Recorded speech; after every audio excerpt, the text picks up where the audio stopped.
Со спортом на «ты» здесь каждый. До этого момента виды нагрузок спортсмены выбирали для себя определенные. Кто-то индивидуально работал с тренером, другие посещали групповые занятия. Но выпал день, когда пришлось все дисциплины преодолевать разом, от силовых до танцевальных. Это все направления фитнеса, работа больше на выносливость.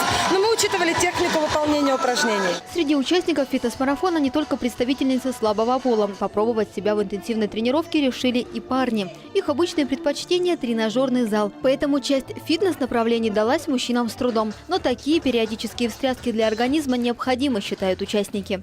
Это очень интересно и нужно для организма. То есть если организм будет выносливый, он будет выносливый во всем.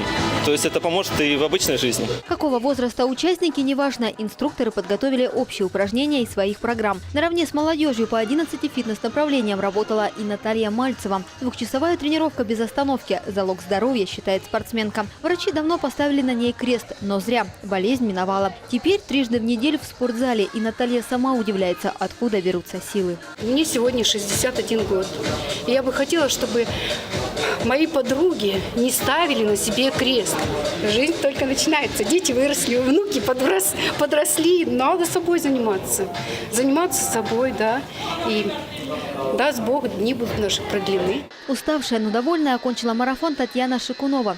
Судьи присудили ей первое место в сложном испытании на выносливость. А награда для нее – сертификат на проживание в 5-звездочном отеле в течение недели в Таиланде или Бали. Рада Белоконь стала второй в этой фитнес-гонке. Теперь она сможет бесплатно заниматься в фитнес-клубе «Тэквондо Лэнд». И бронзовая призерка марафона Полина Воронова сможет с друзьями испытать острые ощущения. Ей предстоит за час выбраться из замкнутого помещения в реальных квестах Lost in Room.